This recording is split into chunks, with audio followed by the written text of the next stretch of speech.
बिस्मिल्लाहिर्रहमानिर्रहीम।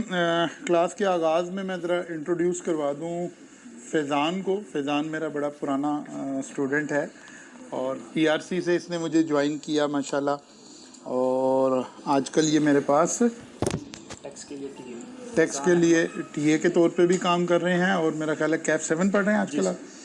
तो आखिरी पेपर्स की अटैम्प्ट है इनकी कैफ 7 की, और माशाल्लाह पहली अटैम्प्ट में अभी तक सारे निज़ाम इसका चल रहा है। तो ये उन बच्चों में से है वो जो हमारी फ़िलॉसफी पे चल रहे हैं, पहली बार थोड़ा सा पढ़ते हैं और पास हो जाते हैं, क्योंकि कुछ बच्चे हैं ना वो ज़्यादा पढ़ने के शौकीन हैं। तो वो जो जाहिद कवि के मुरीद हैं वो ज़्यादा पढ़ने वाले नहीं हैं, वो थोड़ा पढ़ के पास होने वाले हैं। तो ये उनकी एग्ज़ाम्पल्स भी हैं। तो क्लास के बाद कोई हमें सपोर्ट है, कोई चीज़ है, तो वो इंशाल्लाह ताला फैज़ान हमें गाइड करेंगे। और जब हम व्हाट्सएप ग्रुप्स को 2 वे वगैरह कर देंगे उस वक्त भी यहाँ अभी ऑनलाइन वाले बच्चों के लिए जनाब ये आपको असिस्ट कर रहे हैं, साथ चल रहे हैं। और क्लास के बाद कोई मसला है, कोई बात समझ नहीं आई है, तो आप इससे भी असिस्टेंस ले सकते हैं। और सबसे पहला फ़ोरम तो क्लास इटसेल्फ है कि आज लेक्चर शुरू हो रहा है, तो इसके पहले 15 मिनट एक्चुअली टीचर ने इसलिए रखे हैं कि जिन बच्चों को समझ नहीं आई वो पहले यहाँ सवाल पूछें, ठीक है ना, और फिर हम उसमें आगे चलेंगे इंशाल्लाह ताला। बैठ जाइए। तो हमने आगाज़ किया था जी इंट्रोडक्शन ऑफ टैक्स से। इस चैप्टर को फ़िलहाल पढ़ना मकसद नहीं था, ये जो कुछ हम यहाँ पढ़ रहे हैं ना, ये सिर्फ एक टैक्स से फैमिलराइज होने की ज़रूरत थी। ये चैप्टर 4 जो हमारी किताब में है, ये एक ऐसा चैप्टर है कि एक्चुअली इसको पढ़ा नहीं जा सकता। यानी ये समरी ऑफ ऑल चैप्टर्स लिखी हुई है यहाँ पर कि अल्टीमेटली टैक्स ने क्या करना है। तो इसको या तो पढ़ना ही नहीं है या इसको सबसे आखिर में आके पढ़ना है कि यार ये बात वहाँ हो गई है, ये वहाँ हो गई है, ये वहाँ हो गई है। लेकिन टैक्स की एक हल्की सी केमिस्ट्री समझने के लिए हमें स्टार्ट यहाँ से लेना पड़ता है कि तरह हमें डेफिनेशन का स्ट्रक्चर समझ आ जाए, कुछ अल्फाज का स्ट्रक्चर समझ आ जाए, फिर चंद ऐसी बातें जो हमने अगले चैप्टर्स में बुनियाद बनानी है वो हम समझ लें। जैसे हमने टैक्स ईयर की डेफिनेशन से आगाज़ किया था ना, यहाँ पर हमने टैक्स ईयर की एक डेफिनेशन पढ़ ली। नॉर्मल टैक्स ईयर क्या होता है, स्पेशल टैक्स ईयर क्या होता है, ट्रेडिशनल टैक्स ईयर क्या होता है, कैलेंडर ईयर और टैक्स ईयर में क्या फ़र्क है। अगर कोई किसी पीरियड को हम टैक्स ईयर बोल रहे हैं तो इसका मतलब क्या है, क्या भाई इस पोर्शन का हिसाब किताब करके हमने गवर्नमेंट को टैक्स पे करना, ठीक है ना। ये बातें हमें थोड़ी सी यहाँ से समझ आ गई है। फिर इसके बाद आगे चले तो एक कॉन्सेप्ट आ गया जी, अगर टैक्स ईयर चेंज करना हो, ये करना हो, थोड़ा सा ये स्ट्रक्चर आ गया, हमें समझ आ गया टैक्स की। फिर उससे एक अहम बात और हमने पढ़ी, दैट इज़ रेजिडेंशियल स्टेटस। हमें पता चला कि यार टैक्स की जो केमिस्ट्री है ना, टैक्स का जो निज़ाम है, ये नॉर्मली सिटीजनशिप से नहीं चल रहा, बल्कि किससे चल रहा है, रेजिडेंशियल स्टेटस। और हम एक मर्तबा रेजिडेंशियल स्टेटस नहीं कैलकुलेट करते, बल्कि हर साल दोबारा कैलकुलेट करते हैं। जैसे अभी तारीख थी टैक्स रिटर्न जमा करवाने की 30 सितंबर 2023। गवर्नमेंट के पास ये इख्तियार है, वो डेट को एक्सटेंड भी कर सकती है, जिन्होंने अब 31 अक्टूबर 2023 कर दिया। अब यहाँ जब हम रिटर्न जमा करवा रहे हैं तो हम किस साल का हिसाब किताब गवर्नमेंट को देने जा रहे हैं, टैक्स ईयर 2023 का, 23 का, पास्ट का रिकॉर्ड देना। यानी जो टैक्स ईयर 30 जून 2023 को क्लोज हुआ है उसका हिसाब किताब कि ये तारीख थी, यहाँ तक बताना था जो टैक्स बनता है, जमा करवाना था, ठीक है ना। अच्छा, आप लोगों से कुछ बच्चों की आई साइड बता रही है कि उन्हें कन्फ्यूजन लग रही है, नहीं, वो था इनकम कहाँ तक का हिसाब देना है, वो हमने कैलकुलेट किया था। टैक्स ईयर तो वहाँ से डिफाइन होता था ना, क्योंकि हमने कहाँ तक की इनकम का हिसाब देना है, 30 जून 2023 को, period of 12 month ending on 30 June, it is a normal tax year. Tax year तो 2023 है। ये इस 23 के पैसे कब जमा कराने हैं गवर्नमेंट को, रिटर्न, उसको क्या बोलते हैं, रिटर्न, क्या बोलते हैं, रिटर्न कब सबमिट करवानी है। दैट वाज द फर्स्ट, हमारा लास्ट डेट ये थी, एक्सटेंड होके यहाँ आ गई, हो सकता है फिर कोई छोटी मोटी एक्सटेंशन आ जाए, ठीक है ना। तो ये जमा करवानी है। इसका मतलब है इस पीरियड का हिसाब किताब देने जा रहे हैं, टैक्स ईयर 2023 का हिसाब देने जा रहे हैं। लेकिन जो मैं आज इनकम कमा रहा हूँ, मसलन मैं इस वक्त आपको पढ़ा रहा हूँ, तो इस पढ़ाने से मैं इनकम कमा रहा हूँ, सवाब थोड़े कमा रहा हूँ, ठीक है ना, इनकम कमा रहा हूँ। इस इनकम का हिसाब कब देना है? अब देखना पड़ेगा जब मैं इनकम आ रही है, जब मैंने देखना है कि यार ये मेरा टैक्स ईयर कहाँ ख़त्म होगा और क्या कहलाएगा। अब ये वाली इनकम मेरा हिसाब किताब जाएगा टैक्स ईयर 2024 में, और ये क्लोज कहाँ हो रहा होगा? 30 जून 2024 को। इसकी रिटर्न जमा करवाने की किताबों में लिखी हुई डेट क्या होगी? 30 सितंबर।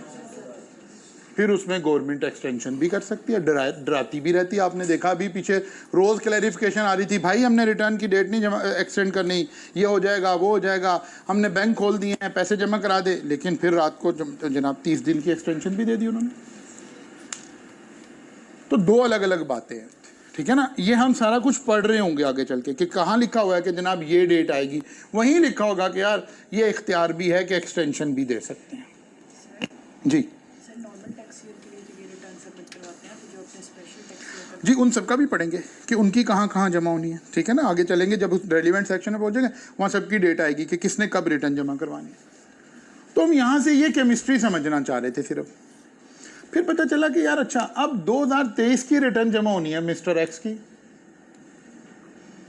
अब देखा जाए कि 2023 में जो इसने इनकम कमाई है, पूरी दुनिया में जो इनकम कमाई है उस पर टैक्स लेना है या जो सिर्फ पाकिस्तान में कमाई है उस पर टैक्स लेना है। इस कॉन्सेप्ट के लिए रेजिडेंशियल स्टेटस का कॉन्सेप्ट आया। If the person is resident, तो फिर इसने Pakistan source income plus foreign source income पर टैक्स देना है, ठीक है ना। Pakistan source income plus foreign source income पर टैक्स देना है। और अगर ये नॉन रेजिडेंट है तो सिर्फ और सिर्फ पाकिस्तान सोर्स इनकम पर टैक्स देना है। फॉरेन सोर्स इनकम अपने अपने मुल्क में टैक्स ले रही हो। अभी यहाँ ध्यान में ये बात नहीं लानी कि सर अगर फॉरेन सोर्स इनकम है तो क्या वो मुल्क टैक्स लेगा, तो अभी मैं इसका जवाब दूंगा कि हाँ वो भी लेगा और हम भी लेंगे। फिर आगे जब पूरा टैक्स का स्ट्रक्चर समझेंगे तो पता चलेगा कि नहीं यार 2 दफ़ा नहीं टैक्स लगेगा। फिर कोई आपस में हिसाब किताब का एक तरीका है, that is called tax credit, हमें वो मिल जाएगा। लेकिन वो क्या तरीका है, क्या मैकेनिज्म है, वो हम उसके रेलिवेंट सेक्शन में जाके पढ़ रहे होंगे। अब ये वाला मैकेनिज्म हमें समझ आया कि यार इसके अंदर हम उस बंदे की नेशनैलिटी नहीं देखते, बल्कि हमने इंडिविजुअल की बात की थी कि यार इंडिविजुअल का क्राइटेरिया, पहला क्राइटेरिया 183 डेज, दूसरा क्राइटेरिया है गवर्नमेंट एम्प्लॉयज़, और तीसरा क्राइटेरिया है 182 डेज इन पाकिस्तान, नहीं 182 डेज किसी और मुल्क में ना रहा हो, and he is a citizen of Pakistan, तो फिर पाकिस्तान में रेजिडेंट होगा। अभी हम इसको बहुत ज़्यादा टेक्निकल यहाँ गुफ्तगू नहीं कर रहे, बल्कि सिर्फ ये सारी गुफ्तगू कर रहे हैं कि यार टैक्स का मैकेनिज्म कैसे चल रहा है। That is an introduction. लेकिन किताब में अगर आप देखेंगे, आई कैप की किताब में देखेंगे या किसी भी किताब में देखेंगे, तो यहाँ बहुत कुछ लिखा हुआ है।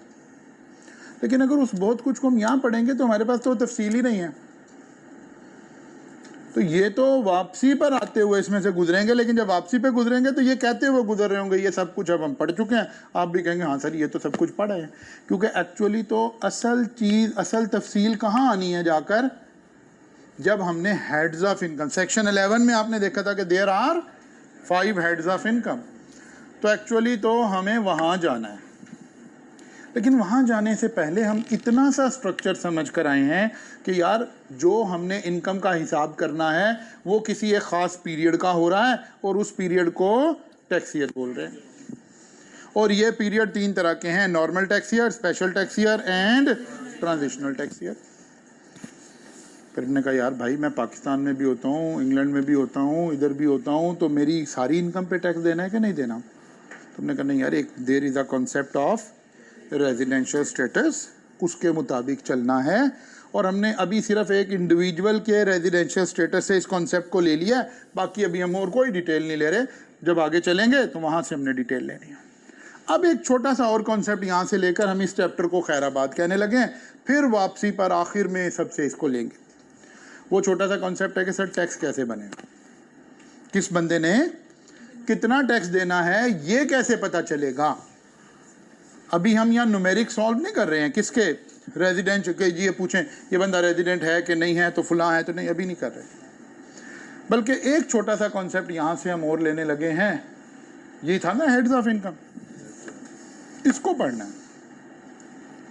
लेकिन अगर मैं पढ़ना शुरू करूँ जी इनकम फ्रॉम सैलरी, और यही ना पता हो कि ये हिसाब किताब मैंने किसी एक ख़ास टैक्स ईयर का देना है, यही ना पता हो कि मैं रेजिडेंट हूँ या नॉन रेजिडेंट हूँ, या यही ना पता हो कि अच्छा जी इनकम तो कैलकुलेट कर ली हमने, हमारी इनकम आ गई, अब टैक्स कितना देना है। ये तीन बातें सिर्फ हम यहाँ से समझना चाह रहे थे, और फिर हम हेड्स ऑफ इनकम पढ़ेंगे और उसके बाद आकर इस चैप्टर को कंप्लीट करेंगे। अब तीसरा कॉन्सेप्ट जो इस चैप्टर में से हमें चाहिए, ये तो पता चल गया कि या ऐसे टैक्स देना है या ऐसे टैक्स देना, इसको कहते हैं या ग्लोबल इनकम पे टैक्स देना या सिर्फ पाकिस्तान सोर्स इनकम पे देना है, ठीक है ना। फिर अगले चैप्टर में जहाँ फॉरेन सोर्स पढ़ेंगे वहाँ पाकिस्तान सोर्स भी पढ़ेंगे। क्या अच्छा पाकिस्तान सोर्स का क्या मतलब है? मसलन एक शख्स ना बाहर बैठा है, पाकिस्तानी है, बाहर रहता है, सऊदी अरब है, दुबई है, उसने एक प्लॉट ख़रीदा डिफेंस में और फिर उसने उसको बेच दिया। अब वो तो पाकिस्तान नहीं रह रहा, लेकिन ये इनकम पाकिस्तान सोर्स इनकम है, उस एसेट से कमाई गई है जो पाकिस्तान में मौजूद है, इस पर गवर्नमेंट ने टैक्स लेना ही लेना है। ये दुबई बैठा है, सऊदी अरब बैठा है, इस वजह से इसका ये टैक्स एग्जम्प्ट नहीं हो सकता कि आप टैक्स ना दें। एक बंदा है वो बाहर बैठा है, इंग्लैंड में बैठा है, एक कंपनी के उसने शेयर खरीदे हुए हैं, उस कंपनी ने डिविडेंड दिया है, अब डिविडेंड पे टैक्स कटना है, क्या वो पाकिस्तान में बैठा है फिर भी कटना है, क्या वो सऊदी अरब बैठा है, इंग्लैंड बैठा है, जहाँ भी बैठा है वहाँ फिर भी कटना है, because this income relates to Pakistan source.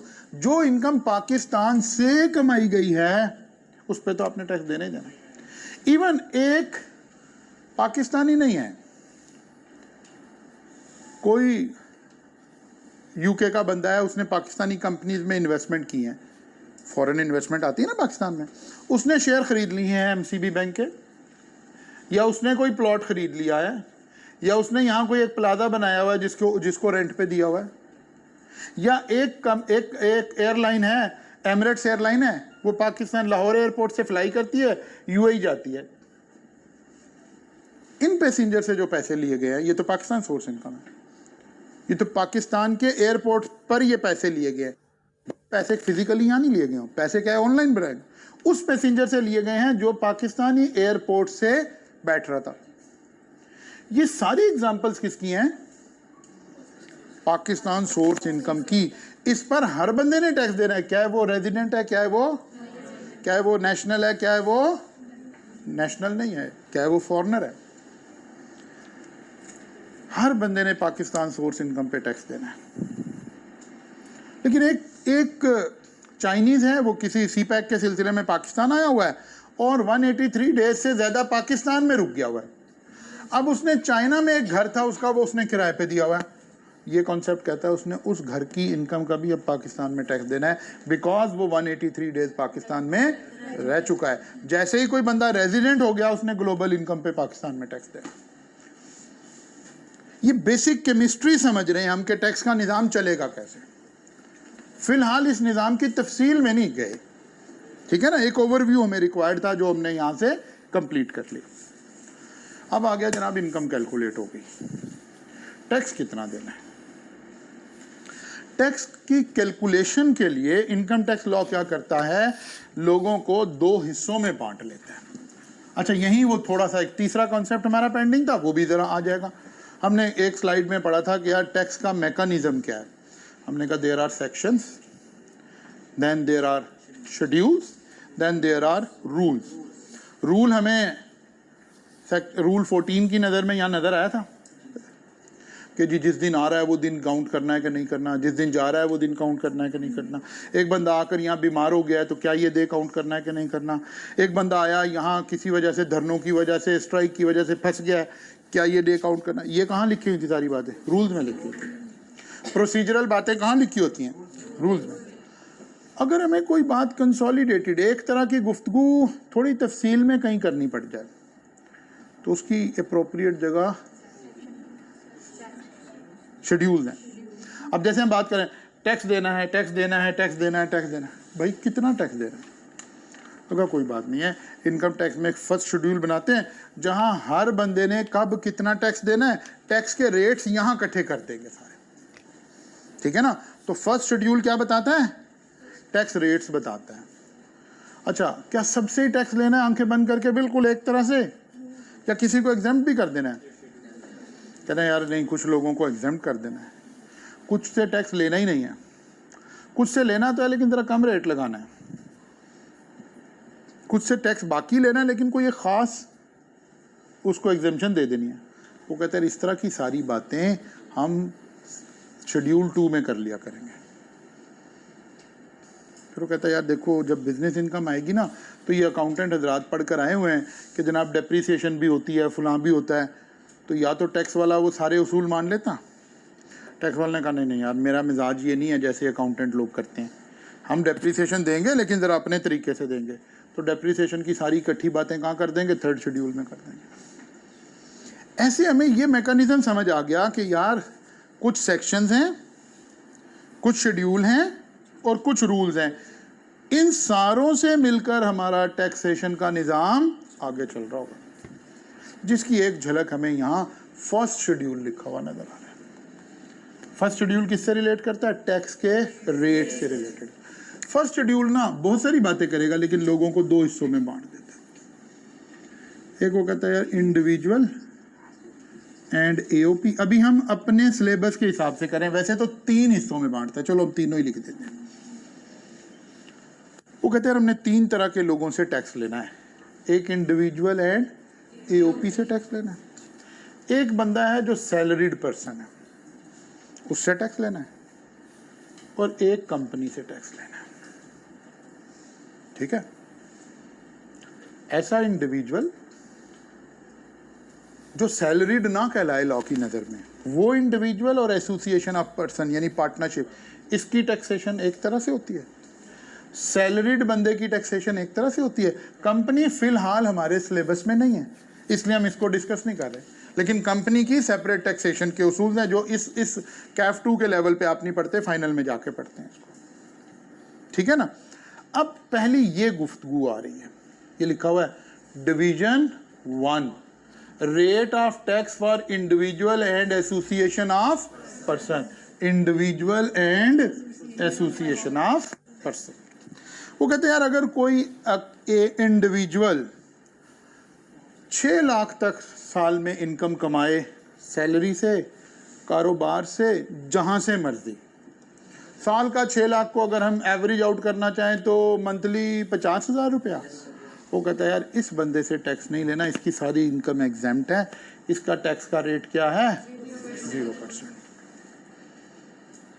इस अमाउंट को हम BTL भी बोलते हैं। क्या बोलते हैं, BTL, below taxable limit, below taxable limit. इस बंदे को हम टैक्स नेट में नहीं लाते, इसने रिटर्न भी जमा नहीं करानी। ये जो रिटर्न की बात हो रही थी, एक आदमी है इस साल उसने 2023 में 5.5 लाख रुपया जमा करवाया, उसने गवर्नमेंट को कोई हिसाब नहीं देना, कोई रिटर्न नहीं जमा करवानी। बात समझ आ गई है। लेकिन अगर एक शख्स ने 6 लाख और 1 रुपया कमाया है तो अब ये इसको बोलते हैं स्लैब। गवर्नमेंट ने क्या बना रखी है, पहली स्लैब है 6 लाख रुपए तक की, गवर्नमेंट कहता है जी इसका टैक्स रेट 0 है, यानी इसने कोई टैक्स नहीं देना। दूसरी स्लैब शुरू हुई 6 लाख से ज्यादा, बट डज नॉट एक्सीड 800,000 की स्लैब आई है, ठीक है ना। अब एक आदमी है जिसने 7.5 लाख रुपया इनकम कमाई है, ठीक है।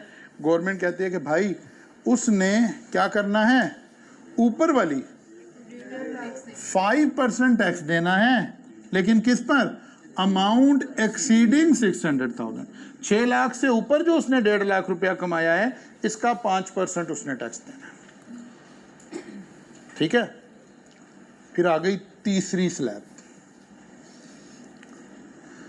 8 लाख से एक्सीड की और 12 लाख तक चली गई। फर्ज किया एक आदमी ने 11 लाख रुपया कमाया है। अब हमने यहाँ 10 हल्का सा इसको टच करना है, ये कॉन्सेप्ट भी हमें समझ आ जाए, ताकि एक शख्स ने कितने पैसे कमाए हैं, 11 लाख रुपए, इसकी टैक्स लाइबिलिटी कितनी बनती है, यानी गवर्नमेंट को इसने कितने पैसे देने हैं। लॉ क्या करता है, ये जो शेड्यूल बना हुआ है ना हमारे पास, ये क्या करता है, ये हमें खुद ही कैलकुलेशन थोड़ी आसान कर देता है। ये कहता है भाई देखो, अगर कोई शख्स, पहले सबसे हम देखते हैं किसी भी शख्स की इनकम आई है ना, हम गेज करते हैं वो कहाँ फॉल करता है। हमें पता चला एक शख्स की इनकम कितनी है, 11 लाख, तो हमने देखना है यहाँ तो नहीं है, यहाँ भी नहीं है, हम इसको क्या बोलेंगे, थर्ड स्लैब। बंदा कहाँ फॉल करता है, थर्ड स्लैब में। अच्छा, टैक्स ऐसे लगना है, पहले पहली स्लैब का लगना है, फिर दूसरी का लगना है, फिर तीसरी का लगना है, फिर चौथी का लगना है, फिर ऐसे लगना है टैक्स हर दफ़ा। लेकिन ये शेड्यूल क्या करता है, इस स्लैब के अलावा पिछली सारी स्लैब का टैक्स कैलकुलेट करके यहाँ बता देता है। वो कहता है भाई आपका पिछली स्लैब का टैक्स बनता था 10,000, और इस स्लैब में जो आपकी इनकम है, कौन सी इनकम है इस स्लैब में, 8 लाख से ऊपर। अब आपकी कितनी इनकम है, 11 लाख, तो कितनी हो गई, 3 लाख। वो कहता है इस 3 लाख का रेट है 12.5%। तो आप पहले क्या करते हैं, टैक्स की कैलकुलेशन कैसे करते हैं, उस शख्स की जो इनकम है ना 11 लाख रुपया,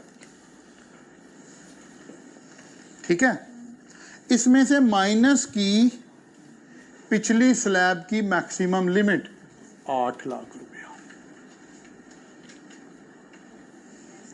बाकी क्या रह गया, वो इनकम जो थर्ड स्लैब में फॉल करती है। 3 लाख क्या है, वो इनकम जो थर्ड स्लैब में फॉल करती है, हमेशा इसका रेट गिवन होगा।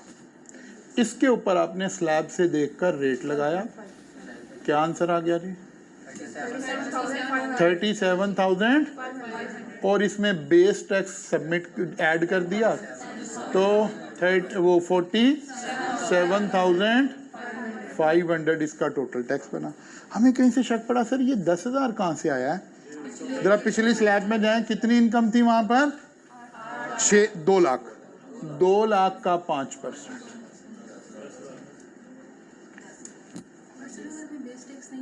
नहीं दिया होगा, ये सारा डॉक्यूमेंट लॉ ने ऐसे ही लिखा हो ना, और ये एग्जाम में भी अवेलेबल होगा, हमें याद भी रखने की जरूरत नहीं है, ये शेड्यूल एग्जाम में अवेलेबल है, ठीक है ना। कॉपी निकालें, कॉपी निकालें जनाब। एक शख्स की इनकम 21,75,000 रुपया है, सॉरी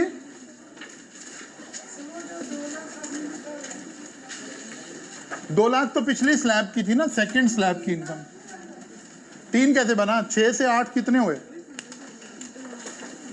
पहली तो एग्जाम्प्ट है ना, यानी पिछली सारी स्लैब की इनकम है ये, ठीक है ना। अभी मैं और फर्दर भी एक्सप्लेन करता हूं, लेकिन आप जागते रहें, जरा एक दफा कॉपी निकाल लें। ये गिवन होगा, ये पेपर में अवेलेबल होगा, पहला दूसरा तीसरा सारे अवेलेबल होंगे, ऑल टैक्स रेट्स हमें अवेलेबल होंगे। अच्छा जी, एक बंदा है जिसकी टोटल इनकम कितनी आ रही है, 21,75,000 रुपया, और एग्जामिनर कहता है बताइए इसने कितना टैक्स पे करना। स्टेप नंबर 1 लिख लें अपने पास। स्टेप नंबर 1, पहले देखना है बंदा किस स्लैब में फॉल करता है। 21,75,000 4 में कैसे फॉल करता है भाई, क्योंकि ये 12 लाख से बड़ी अमाउंट है और 24 लाख से छोटी अमाउंट है, ठीक है ना। सबसे पहले हमने क्या फाइंड आउट कर लिया, स्लैब फाइंड आउट कर ली। कौन सी स्लैब आ गई, कौन सी स्लैब आ गई, 4। स्टेप नंबर 1 कंप्लीट हो गया। स्टेप नंबर 2, ये स्लैब जहाँ से शुरू हुई है वो अमाउंट माइनस कर दे, या ऐसे भी कह सकते हैं इससे पिछली स्लैब जहाँ ख़त्म हुई है, एक ही बात है ना, क्योंकि पिछली स्लैब 12 लाख पे ख़त्म हुई थी और ये 12 लाख से ऊपर शुरू हुई है। 12 लाख रुपया उसमें से माइनस कर दें। 21,75,000 रुपये में से 12 लाख माइनस कर दिया, 9,75,000 कौन सी इनकम है, विच फॉल अंडर स्लैब 4। इसका रेट गिवन है, इसका रेट गिवन है, क्या रेट है, 17 यहां से टैक्स निकला। अब जो पिछली स्लैब थी, slab number 1, slab number 2, slab number 3, इन तीनों का टैक्स बनता था कितना, 60,000। ये ऐड कर दें बीच में। आप ये 60,000 की रिकन्सिलिएशन करना चाहें एज एन अकाउंटेंट तो आप कर सकते हैं।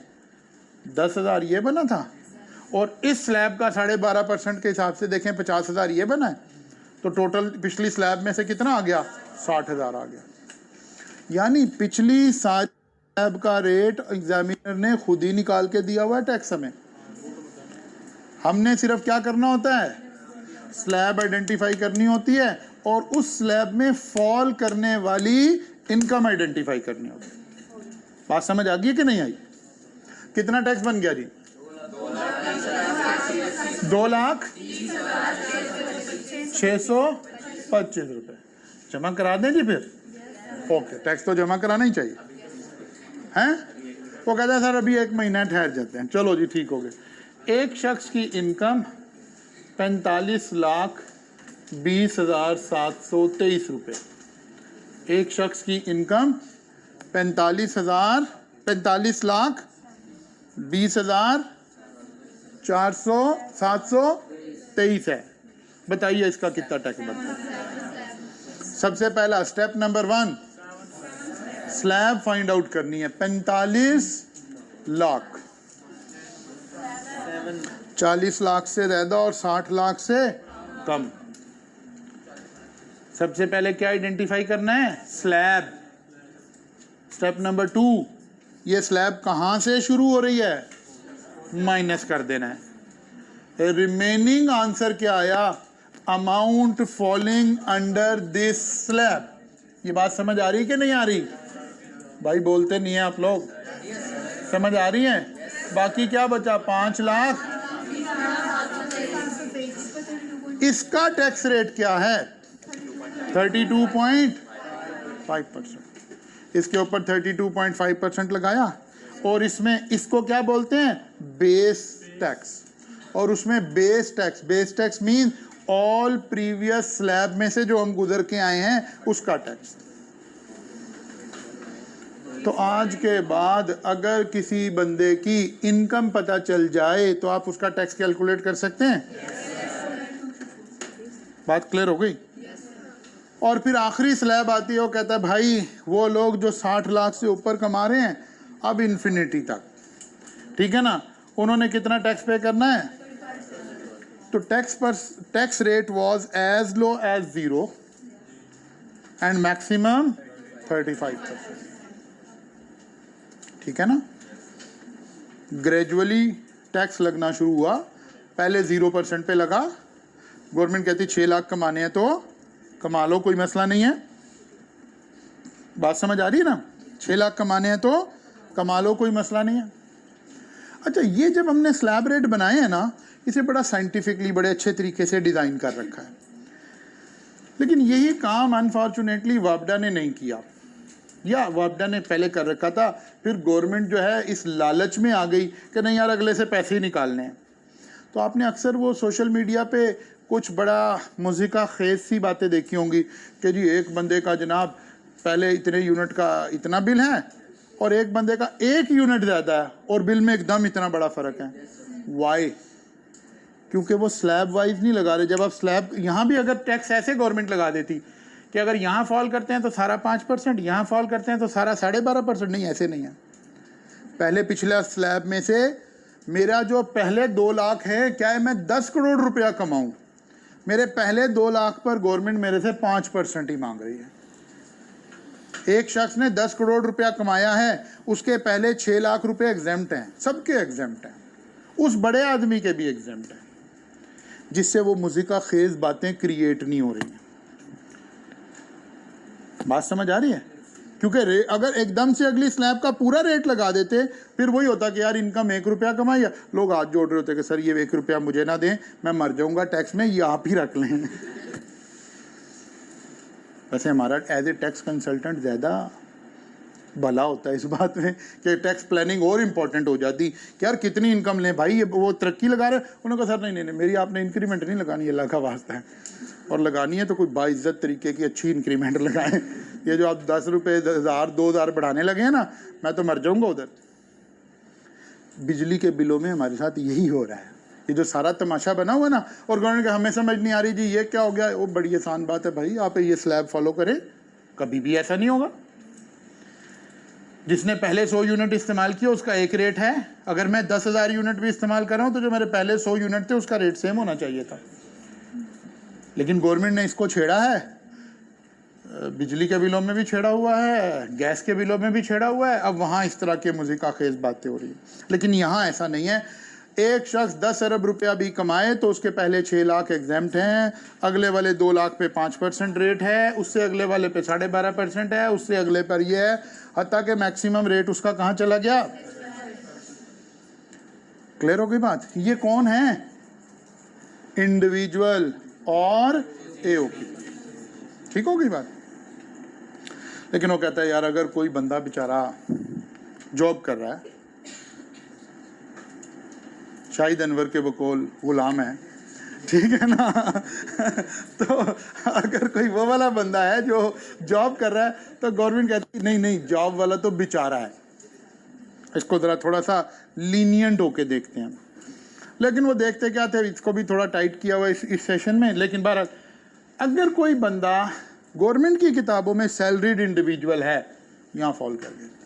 मैंने कहा यार नहीं, हम इसे थोड़ा सा रिलैक्स करना चाहते हैं, इससे टैक्स तो लेना है, थोड़ा सा कम लेना है। इसके स्लैब थोड़े हमने लो रेट से शुरू करने हैं। इसके भी पहले 6 लाख तो उसी तरह ही एग्जाम्प्ट है, लेकिन आगे इसे एकदम से 6 लाख की हमने स्लैब दी है और रेट सिर्फ 2.5% लगाया। उसे 2 लाख की दी थी और शुरू 5 लाख से किया था। अब यहाँ स्लैब का फर्क है, लेकिन चलते चलते चलते चलते अगर ये 1 करोड़ 20 लाख से ऊपर चली गई सैलरी साल की तो फिर ये 35% पे जाएगा, जबकि वो 60 लाख पर ही चला गया था। यानी ऑलमोस्ट ये उससे डबल खड़ा हुआ है। लेकिन हर चीज़ डबल नहीं है, लेकिन स्लैब बने हुए हैं और कोई फर्क नहीं है। उन्होंने कहा सर सैलरीड वाला कहते किसको हैं? उन्होंने कहा ये बात भी समझा देते हैं। Where the income of an individual chargeable under the head salary exceed 75% of his taxable income. वो कहता है अगर उस बंदे की जो टैक्सेबल इनकम है, यानी अभी फ़िलहाल अगरचे लफ्ज़ ठीक नहीं है, आगे रिफाइन होगा अपनी रेलिवेंट चैप्टर में जाके, आप समझें एक शख्स की जो टोटल इनकम है अगर उसका 75% सैलरी से है या 75% से भी ज़्यादा है, मसलन एक आदमी है खाली एक जगह जॉब करता है, कोई और कारोबार नहीं है, उसकी तो 100% इनकम कहाँ से आ रही है, तो उसके ऊपर ये रेट लगेगा। लेकिन अगर उसने कोई थोड़ा सा किसी जगह से रेंट कमा लिया तो उसकी और भी इनकम आ गई है, और कहीं से कोई किसी कंपनी के शेयर लिए हुए थे, वहाँ से थोड़ा सा डिविडेंड भी आ गया, अब इसके पास मल्टी हेड्स बन गए। वो कहते कोई बात नहीं, अभी टेंशन की बात नहीं है। अगर सैलरी 75% है तो फिर हमारी नज़र में ये सैलरीड इंडिविजुअल ही है, इसके ऊपर यही स्लैब लगेगी। लेकिन अगर सैलरी हो गई 60% और 40% दूसरा हो गया, वो कहते हैं अब इस पर यह स्लैब नहीं लगेगी, इस पर पिछले वाली स्लैब ही। बात समझ आई है? जैसे रेजिडेंशियल स्टेटस इंपैक्ट कर रहा था, ऐसे ही मेरा टैक्स में एक दूसरा स्टेटस आ गया कि मैं सैलरीड इंडिविजुअल हूं या नॉन सैलरीड। दूसरे को क्या बोलते हैं? Non salaried individual. Salaried individual के रेट्स अलग हैं, थोड़े सब्सिडाइज हैं, और नॉन सैलरीड के मैकेनिज्म एक ही है। मसलन हम अभी अज्यूम करते हैं एक बंदे ने साल में 75 लाख रुपया सैलरी कमाई है, ठीक है ना। एक बंदे की इनकम कितनी हुई है?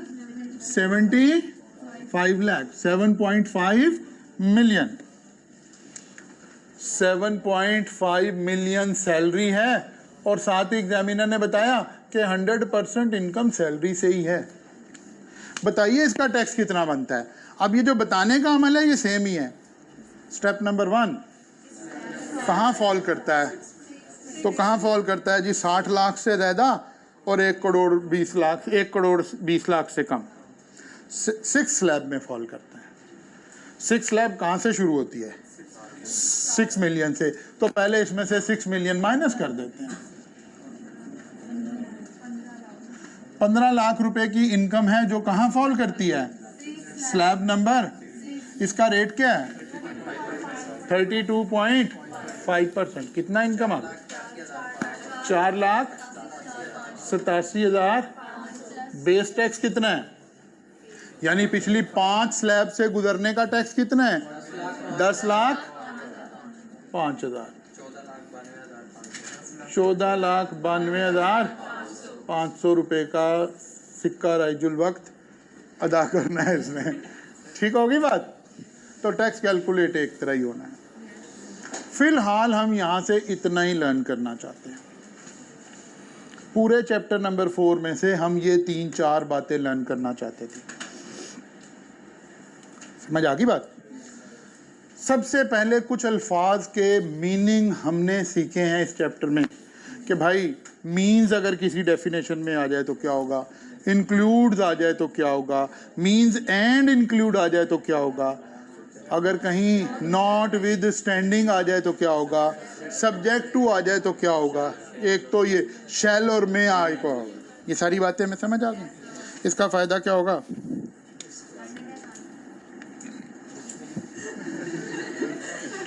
इसका फ़ायदा क्या होगा, ओ वेल डन, शाबाश। लॉ को हम अपनी नज़र से पढ़ेंगे, लोगों की नज़रों से देखने की ज़रूरत नहीं पड़ेगी, हम खुद इंटरप्रेट करेंगे कि यहाँ इसका ये मतलब बन रहा है। ठीक होगी बात। फिर हमने कहा यार ये लॉ का जो स्ट्रक्चर है ना कैसे खड़ा होगा। हमने कहा यार आपने ना हिसाब किताब देना है। जैसे अभी ये कह रहे हैं ना जी कितनी इनकम कमाई है, तो पहला सवाल है भाई कहाँ से बताऊँ, कब से कब तक चलना है।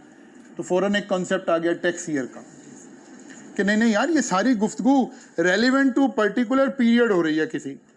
तो एक आ गया नॉर्मल टैक्स ईयर, एक आ गया स्पेशल टैक्स ईयर और एक आ गया ट्रांजिशनल टैक्स ईयर। फिर उसने कहा अच्छा यार किस बंदे से टैक्स लेना है। कहता है यार पाकिस्तानी है कि गैर पाकिस्तानी है। वो कहते भाई नहीं ये पाकिस्तानी नहीं हम देखते, हम तो देखते हैं रेजिडेंट और नॉन रेजिडेंट। फिर कॉन्सेप्ट आ गया कि कौन रेजिडेंट है कौन नहीं है।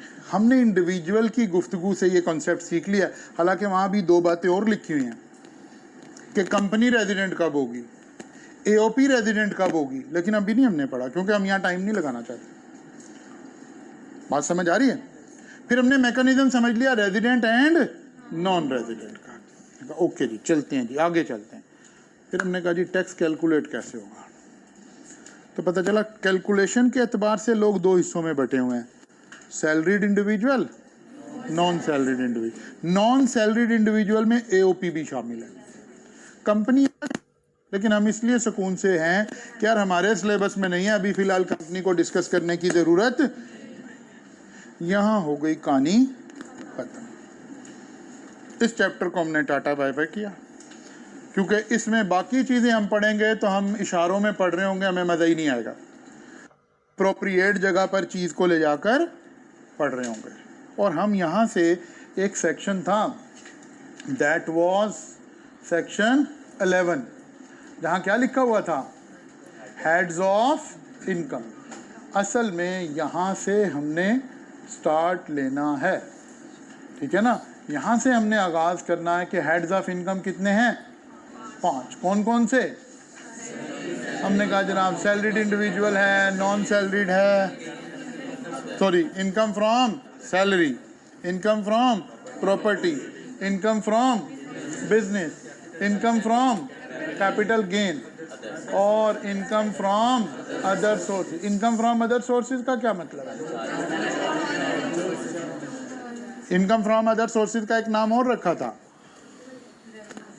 शाबाश शाबाश, residual head of income. Residual का मतलब क्या था, बचा कुचा, ठीक है ना, कचरा, ठीक है, बचा। जो इनकम कहीं फिट नहीं बैठ रही वो कहाँ फिट बैठेगी। हमें समझ ही नहीं आ रहा कौन सा हेड है। कहता सर ये तो कहीं लिखा ही नहीं हुआ। मैंने कहा कोई बात नहीं, हमने एक हेड ऐसा बनाया जहाँ कोई हर चीज़ फिट बैठ जाती है, इनकम फ्रॉम अदर। क्लियर होगी बात जी। अब हमने 1 by 1 different heads of income को पढ़ना शुरू करना है। जब हम ये 5 हेड ऑफ इनकम कंप्लीट कर लेंगे तो हमारे इनकम टैक्स के पोर्शन का 80% सिलेबस कंप्लीट हो चुका होगा, इनकम टैक्स के पोर्शन का, ठीक है ना। फिर सेल टैक्स का पोर्शन है, 2 पोर्शन है, हमने शुरू में बात की थी। अच्छा, आप में से कुछ बच्चे हैं जो आज ही क्लास में आए हैं, वो कौन कौन से हाथ खड़ा करें जिनकी आज पहली क्लास है मेरे साथ। अच्छा ओके हो गया। आप लोगों ने ग्रुप में ऐड थे आप लोग, पिछले 3 लेक्चर आपको गए हुए थे ग्रुप में, वो आप लेकर आए हुए हैं? अच्छा, आप सिर्फ वो बच्चे हाथ खड़ा करें जिसने पिछले 3 लेक्चर नहीं लिए हुए और क्लास में बैठा हुआ है। ओके, आप ग्रुप में ऐड हो गए अब? हाँ, आज आपको कॉलेज ग्रुप में ऐड करेगा, ठीक है ना?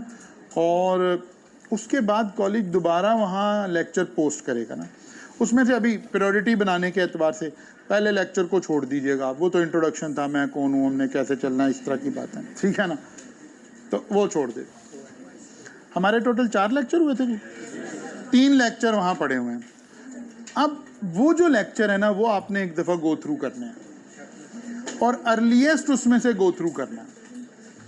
वैसे तो इसका एक फ़ायदा ये भी है, कल जब हम आएंगे तो जहाँ से हम आगाज़ करेंगे, हमने ये आज सारा कुछ दोबारा देख भी लिया है, तो हम दोबारा स्क्रैच पे खड़े होंगे। लेकिन आप सारे बच्चों ने वो पिछले लेक्चर में से गो थ्रू हो जाना है। बहुत ज़्यादा टाइम रिक्वायर्ड, क्योंकि आप जाहिद कवि के स्टूडेंट हैं, ठीक है ना? मैं पूरा घंटा पढ़ाता भी नहीं हूँ और मैं स्लो बोलता हूँ, तो 2x में लेक्चर आप सुनेंगे तो एक नॉर्मल टीचर की स्पीड आएगी, ठीक है ना? और 2.5 में सुनेंगे तो ज़रा थोड़ा सही हो जाएगा, ठीक है ना? इसका मतलब है अगर मेरा 40 मिनट का लेक्चर है तो आपका 20 मिनट में सुना जाएगा। इसलिए ये नहीं सोचना 3 लेक्चर हैं उसमें से एक मरतबा गो थ्रू कर लें ताकि हम थोड़ा सा एट पावर आ जाएं सब बच्चे, ठीक है ना? कल इंशाल्लाह हम हेड्स ऑफ इनकम से आगाज़ कर। जी बेटा, आप कुछ पूछ रहे हैं?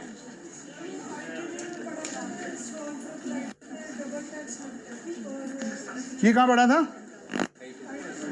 नहीं, ये नहीं पढ़ा था। किससे I2P पढ़ा? ये ना कह देना सर आपसे ही पढ़ा था, ठीक है ना? ये नहीं पढ़ा था, बल्कि कंपनी में ये बात पढ़ी थी। हमने पढ़ा था कि सोल प्रोप्राइटर, क्योंकि लॉ की नज़र में सोल प्रोप्राइटरशिप और वो बंदा अलग अलग नहीं है, इसलिए टैक्स एक दफ़ा लगेगा। ये बात हमने कंपनी में पढ़ी थी, क्योंकि कंपनी को हम सेपरेट बंदा मान रहे हैं, तो हर बंदे ने अपना टैक्स देना है। Every person should pay tax. तो अब पर्सन अलग है, तो मैंने पहले मेरी कंपनी ने टैक्स दिया, मतलब राइज ने पैसे कमाए, पहले राइज टैक्स पे करेगा, फिर वो पैसा मेरे पास डिविडेंड की शक्ल में आएगा, फिर मैं दोबारा टैक्स पे करूँगा, डबल टैक्सेशन हो जाएगी। लेकिन वो जो लिमिटेड लाइबिलिटी का हमने बेनिफिट लेना है, हम कहेंगे यार डबल टैक्स दे देते हैं, लेकिन ये बेनिफिट बहुत अच्छा है। या और भी बहुत सारी रीज़न हो सकती हैं कंपनी बनाने की, लेकिन ना AOP डबल टैक्स पे करती है, ना सोल प्रोपराइटर डबल टैक्स पे करता है। ये बात पड़ी थी, शायद आप उसे लिंक ठीक नहीं कर रहे हैं। तो कल आएंगे तो इंशाल्लाह ताला हेड्स ऑफ इनकम से आगाज़ करेंगे इंशाल्लाह ताला। कल मुलाकात हो।